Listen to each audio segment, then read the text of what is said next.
Sábado Verde, radio y podcast, en la radio pública de la Ciudad de Buenos Aires.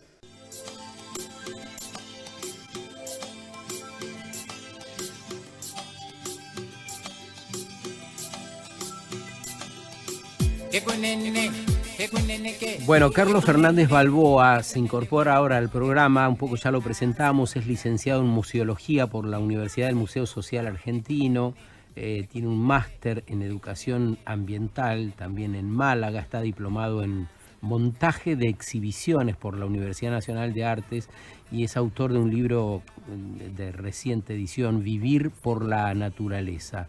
Además, se ha dedicado durante buena parte de su vida a indagar sobre estas cuestiones que venimos mencionando, el turismo responsable, ¿no? Y demás. ¿Cómo estás, Carlos? Buen día. Qué gusto, Sergio. Un placer. Gracias por el llamado. Muchas gracias. ¿Cómo te va a vos con la deconstrucción masculina, con estos temas que íbamos conversando recién? ¿Hay algo que te preocupa en especial? ¿Hay algo que has cambiado, que desearías cambiar? ¿Cómo ves esta temática? Trabajo, ¿no? Trabajo, es una tarea. A mí me resulta un poco más sencilla en determinada forma porque tengo dos hijas. Una de ellas es adolescente y entonces ella me enseña mucho. La verdad mucho, que ¿no? Ella ella me orienta, me lleva a lecturas, me lleva a sus propias formas de ver la realidad. Y entonces, bueno, uno, digamos, por supuesto no hay una deconstrucción total, yo no creo en eso, no creo que uno cambie totalmente porque lo que ha mamado de chico y algunas cosas que son como, que las tenemos incluso de manera hasta natural, ¿no? La venimos incorporando, pero las cosas del trazo grueso, por decirlo de alguna manera, lo vamos incorporando, ¿no? Y escuchaba la charla anterior y también tiene que ver mucho con el turismo responsable y con estas cosas que ahora nos vamos a charlar, que tiene que ver con el respeto, básicamente. Hay una palabra clave que para mí me parece que tiene que ver con tratar de encontrar caminos para respetarnos, para entender las diferencias también, y en esas diferencias encontrar la unión, ¿no? de las personas, de la naturaleza. No es fácil, pero si uno lo toma como una tarea a realizar y como una tarea de mejora personal, se puede llevar muchas cosas interesantes adelante. Eso, algo así como revisar nuestros comportamientos, que si ya nos metemos en los animales, en el turismo, nuestra forma de relacionarnos con ellos, se ve tan claro con tantos ejemplos, ¿no? Uno de los juegos cuando éramos chicos era jugar con la onda a tirarle a los pajaritos, a las palomas, de pechito se decía antes. Si la agarrabas de pechito era más digamos, sigue sucediendo, ¿eh? No, eso no caducó. Eso vos vas al interior del país y hay provincias donde esa cultura está muy vigente. Y bueno, y uno cuando se encuentra en el Chaco, por ejemplo, en toda la zona del norte de Córdoba, la onda sigue existiendo. Lo que pasa es que, bueno, también lo vemos como algo alejado, algo del pasado, porque estamos muy urbanizados y no vemos esas costumbres, ¿no? Y los de la ciudad, cuando salimos al campo, también cometemos tropelías. Yo creo que eso tiene que ver mucho con cierta ignorancia, ¿no? Absolutamente ignorancia, formas de acercarnos, digamos, las formas de acercarnos son formas de acercarse, porque la caza, por ejemplo, ¿no? En una época nosotros teníamos, con Claudio Bertonati, de Vida Silvestre, teníamos una mirada muy crítica para la caza, pero en realidad la caza es una forma de acercamiento también que tenía la gente, la que encontraba, ¿no? De acercarse a los animales y después, bueno, alimentarse de esos animales. Entonces empezamos a tener una mirada más piadosa, digamos, de alguna manera, o más entendida con respecto a ese tipo de caza, que no es la caza del deportista multimillonario que va a matar rinocerontes, sino que es la persona que está en el campo y que encuentra esa forma de encontrarse. Sí.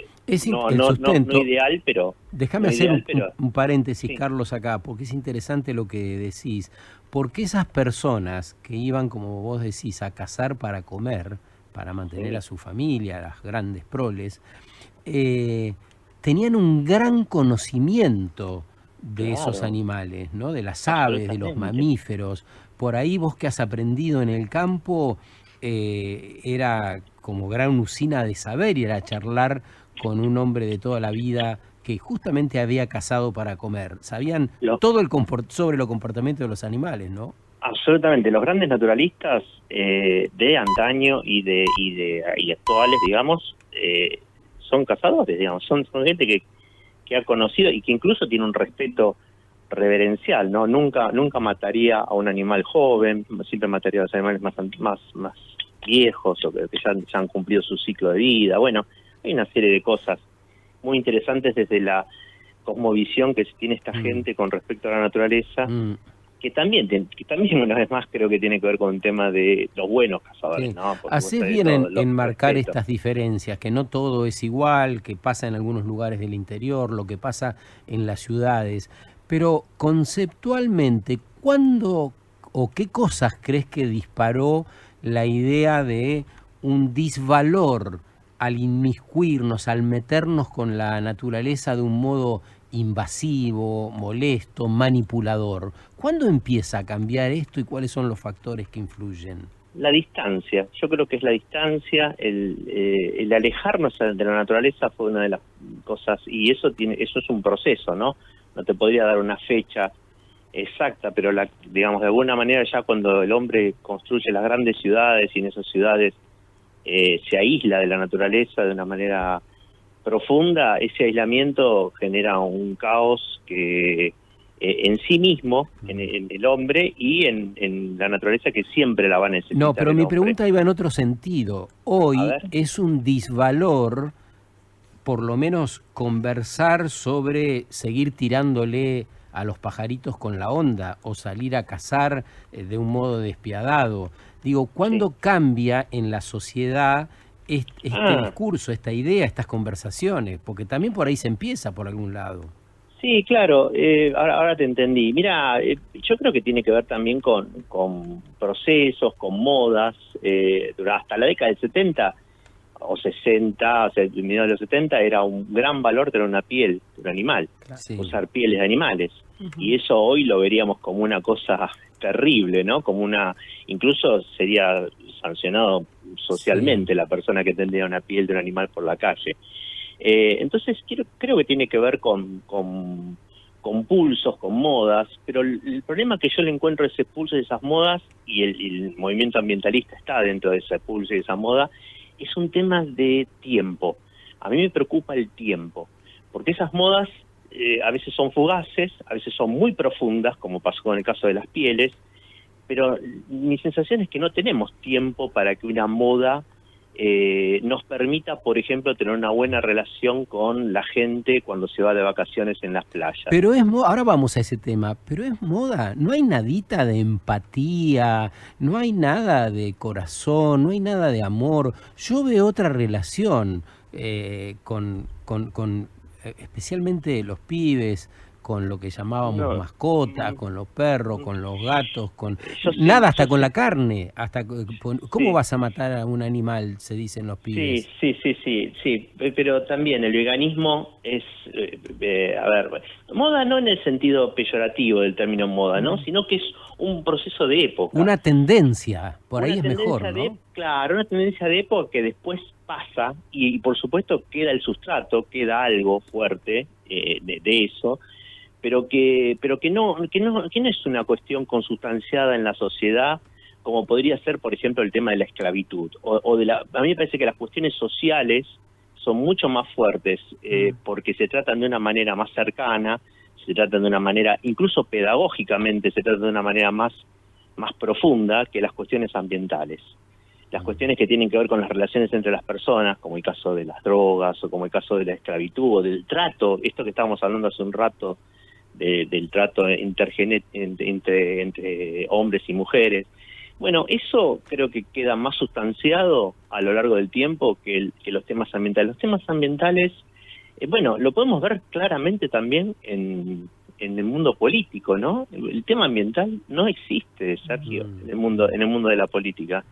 No existe, no tiene una línea de importancia, lamentablemente, te lo estoy diciendo con mucha tristeza y me gustaría no tener esta reflexión, pero me parece que hay algo que tiene que ver con cómo lo comunicamos, que tiene que ver con, para mí, el aislamiento. Para mí el grave problema tiene que ver con que los chicos no tienen un contacto directo con la naturaleza, y ese contacto directo desde pequeño, como lo podíamos haber tenido vos o yo, por cuestiones fortuitas o por el lugar donde vivíamos, nos genera otra sensibilidad, nos genera otro conocimiento, otra empatía, que hoy las nuevas generaciones no la tienen a través de la televisión, la tienen a través de medios interpuestos, pero no es lo mismo, ¿no? No es lo mismo tocar un árbol que ver una serie documental sobre los bosques. Estamos hablando con Carlos Fernández Balboa. ¿Cuál es nuestra relación con todo lo que nos rodea? ¿Cómo hacemos para respetar la vida salvaje? O en todo caso, ¿por qué no lo hacemos? Carlos Caribono te saluda. ¿Cómo te va? Buen día.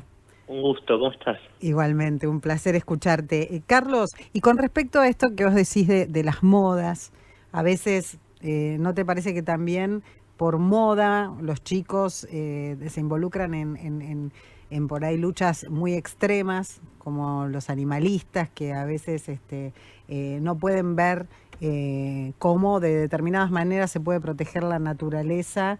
Como vos decís, no es lo mismo un documental que tener un animal enfrente, el tema de los zoológicos reconvertidos, ¿no? Es como que catapultamos todo a los extremos, terminamos con todo y después, ¿dónde queda el tema de la educación? Porque como decís, en un documental solo no está la vivencia, ¿no? De tener los animales. Por eso nosotros defendíamos en algún momento, a principios a mediados del 2000 más o menos, defendíamos muy fuertemente la prosecución de los zoológicos reconvertidos, por supuesto, ¿no? Claro. No con esa forma, pero creo que en ese proceso también hemos fracasado, porque si uno ve lo que son hoy los ecoparques, no son un acercamiento integral o completo a la gente de la ciudad, a la naturaleza, ¿no? Me parece que, bueno, no quiero ser totalmente negativo, porque hay algunos señales y algunas cosas que son interesantes en relación a cómo nos vamos vinculando. Nos vinculamos de una manera diferente, pero lo que creo es que necesitamos más oportunidades. O sea, tenemos que entender que hay un concepto muy básico que yo lo digo siempre, que nosotros somos naturaleza. Claro. No vamos a escindirnos de la necesidad de comer, respirar, tomar agua, y eso va a tener que seguir sucediendo, digamos, ¿no? Y en la medida en que nos aislemos, en la medida en que no entendamos esto, a mí me sorprende, a veces yo tengo, por trabajo, por cosas, tengo reuniones ya no con políticos, con dirigentes, con funcionarios, y la verdad que me sorprende el nivel de profundo desconocimiento, pero no es un desconocimiento intelectual, es un desconocimiento de sentimiento. Exacto. Porque no es un desconocimiento de información, porque la información está. Lo que hay es un aislamiento absoluto de la importancia del tema. Y la verdad que a veces con legisladores me asombro, les digo la verdad, quiero compartirles esto, estoy anonadado, ¿no? Y la respuesta también tiene que ver con la mirada política y la mirada pública que se le dan a estos temas. Ahora tenemos una Secretaría de Medio Ambiente, Turismo, Deporte, como si todo fuera lo mismo, como si no hubiera especificidades, como si no hubiera necesidades específicas de cada una de estas disciplinas, ¿no?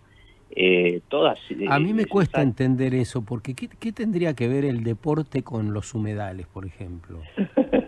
No sé, vamos a nadar en los humedales. Sí, te enredás un poquito con la vegetación. No sabría qué decirte, Sergio, pero no, tiene que ver con la subestimación de los temas. O sea, porque a nadie se le ocurría poner una Secretaría de Economía y Alimentación, qué sé yo, no sé, te digo cualquier cosa. Pero, digamos, tiene que ver con la subestimación de los temas, y en realidad estamos tratando del tema para mí, pero no porque trabajemos en esto ni porque vos estés interesado en esto. Para mí es el tema más importante. ¿Qué hay más importante que la vida? O sea, no se me ocurre nada que sea más importante que la vida. Por supuesto que la economía, la administración de esa vida es importante, pero si no tenemos la ecología, si no tenemos la vida misma, no podemos después administrarla. Todo el tiempo escuchándote aparece la necesidad de la mesura, esa palabra aparece, ¿no? La mesura frente a todo lo dado, porque vos decís hay que comer, tenemos que alimentarnos, pero con mesura, atendiendo eso. Y hablando de esto, ¿cuál es el impacto que tiene el turismo en el bienestar de la fauna, dado que justamente el turismo se ha ido un poco de escala, ¿no? El turismo empieza a ser masivo, empieza a ser invasivo en algunas áreas, ¿no?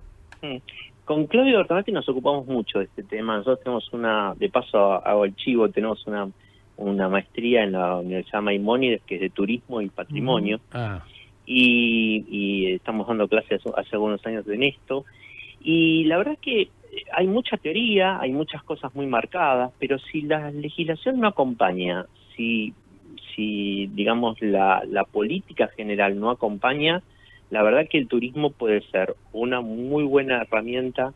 Las herramientas, viste, que sirven para un cuchillo, te sirve para cortar el pan o para matar a una persona. Sí. El turismo es una herramienta también en ese sentido, ¿no? En principio el turismo es un negocio, tiene que generar dinero, es una acción social, pero también está vinculado con los ambientes.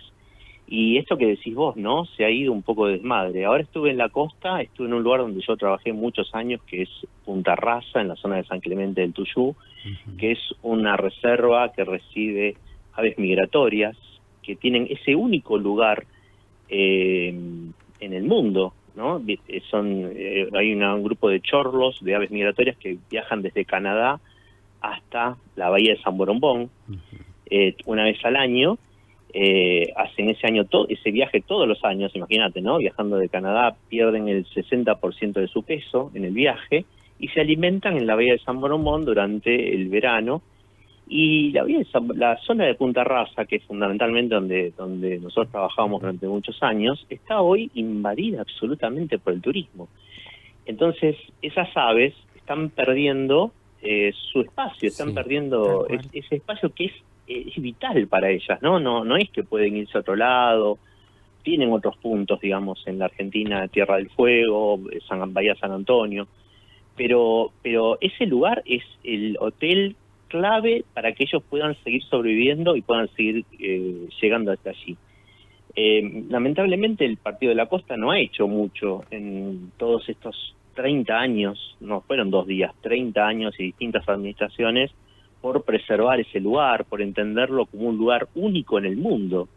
Es único en el mundo, Sergio, no desaparece eso y no tenemos un repuesto. Entonces, viste, tiene que ver también con, y no es porque no hayamos hecho esfuerzos de comunicación, de acercamiento. La gente de San Clemente del Tuyú está muy involucrada con esto, porque también el turismo depende de ese lugar, digamos, ¿no? Hay gente que vive llevando gente a observar aves a ese sitio. Entonces, digo, es complejo, pero tiene que ver también a veces con las decisiones políticas que nos sobrepasan a veces y que tenemos que buscar mecanismos para que bueno, vayan en un buen sentido, ¿no? Esas decisiones políticas de preservar este tipo de lugares y sobre todo también mucha información, mucha tarea de lo que hacen ustedes y de lo que hace muchísima otra gente, de tratar de que la gente reflexione, entienda que si ve un lobo marino acostado en la playa no es para que uno se acerque a sacar una selfie. Claro. Ese bicho estaba ahí antes que nosotros, y tenemos que, otra vez se repite la palabra, pero tenemos que tener un respeto, ¿no? De no acercarnos, pero además del respeto de no acercarnos, porque digamos la selfie no va a significar nada y puede ser un problema para el animal y para vos. Hay también cuestiones de seguridad, hay cuestiones de salud, ¿no? En Puerto Madryn, por ejemplo, cuando encallan alguna ballena, o hay algún problema con algún cetáceo, la gente a veces se sube arriba de las ballenas muertas, y eso es un disparate porque de alguna forma hay problemas, puede adquirir temas de salud, pues la ballena puede reventar en los gases y puede tener serios problemas para esa persona. O sea, hay un montón de cosas que suceden y que si vos las mirás desde afuera y con un poquito de información decís, es una locura. Hay un compañero mío, un amigo muy querido, se llama Víctor Frato, que hace una serie de programas en TikTok y que habla mucho de esto, ¿no? Lo pueden encontrar en TikTok a Víctor, y habla mucho de esto, de la relación entre la gente. Él vive en Puerto Madryn, sí, y muestra permanentemente la relación entre la gente y los animales, y es también bastante impactante, ¿no? La desconexión, la falta de entender que ese animal estaba ahí antes que nosotros y que tenemos que tener algún tipo de acercamiento respetuoso hacia él. ¿Y qué hacían los que vivían por la naturaleza, para aludir de algún modo a tu nuevo libro que cita a grandes naturalistas y que por ahí podemos tomar aprendizajes de ellos? Bueno, esos eran personas muy particulares que tenían una mirada de acercamiento a la naturaleza, ¿no? Claudio Bertonati siempre dice que nosotros que amamos la naturaleza nunca nos vamos a aburrir, aunque seamos jubilados, que cobremos la mínima, vamos a ir a la Plaza de Mayo y vamos a estar mirando para arriba los pajaritos y las plantas que nacen y este era el caso de estas personas que además hicieron un aporte significativo a la historia de la naturaleza, de la historia de la naturaleza argentina. Ahí yo trabajé sobre 8 personalidades, algunas más conocidas que otras, pero es un libro biográfico que, bueno, que te tengo que acercar en algún encuentro que tengamos, en algún café te lo voy a acercar para que lo leas y lo charlemos, pero... Contanos sobre alguno de ellos, si querés. Y yo trabajé sobre el Perito Moreno, Horacio Quiroga, Jorge W. Ábalos, que es un folclorista y herpetólogo del norte argentino. Trabajé sobre Clemente Onelli, Ameguino, Eduardo Leslado Holmberg. Son, bueno, todas personalidades que tienen nombres de calles, algunos de ellos, ¿no? Pero la gente pasa por la calle y no sabe quién es. Bueno, Horacio Quiroga tiene sus textos, supongo que todavía sugeridos en la escuela, ¿no? Cuando uno va a estudiar. Sí, no tanto ya lamentablemente. No tanto en la escuela. Pero justamente, mira, yo lo que abordo, porque siempre Horacio Quiroga está tomado, y muy justamente, como Edgar Allan Poe de Argentina o de Sudamérica, pero yo lo que abordo ahí es su mirada naturalista, digamos, no lo abordo desde el punto de vista literario, que por supuesto... No, digo para acercarlo, ¿no? Sí. Claro, pero ahí, digamos, el tipo, para hacer referencia a sus cuentos, era un observador y un investigador, y de hecho vivió también durante algún tiempo, una cosa que cuento en ese capítulo, vivió durante algún tiempo haciendo un herbario que está en la Facultad de Farmabotánica. El herbario es fantástico, y hacía, bueno, toda su economía era muy pobre, mandaba cuentos a Caras y Caretas, a Revista El Hogar, y cobraba poquito por eso, pero durante 3 años se dedicó a hacer un herbario que está ahí en la Facultad de Farmabotánica, y es fantástico. Vos sabés la emoción que yo sentí cuando descubrí en ese herbario la letra de Horacio Quiroga. Y ese herbario demuestra que él era un naturalista nato, porque no es fácil hacer un herbario bien hecho, y está ahí en la facultad y ha dado pie a una serie de investigaciones de plantas que después los profesionales fueron tomándolo para sus propios insumos. Yo creo que este libro es también una demostración de que la gente puede amar a la naturaleza. En estos casos son casos extremos de amor profundo, digamos, pero un poquito de amor a la naturaleza siempre hace bien, siempre es sano, y no solamente es sano para la naturaleza, sino también es sano para nosotros como seres humanos, ¿no? Y es una demostración. Yo digo que este libro es como un puente. Estas personas eran puentes que nos mostraban, el Perito Moreno, por ejemplo, que nos dejó los parques nacionales. Eran puentes que nos mostraba, gente que nos mostraba cómo acercarse a la naturaleza de una manera como hoy necesitaríamos hacerlo, ¿no? Un poco lo que estábamos hablando antes. Carlos, muchas gracias por este rato con nosotros. Te mandamos un gran abrazo, el reconocimiento de siempre por todo lo que haces y por esta tarea de divulgación tan importante donde sea. Sí, un abrazo muy grande y que nuestro encuentro no sea fortuito, sino que sea encontrado. No armamos eso.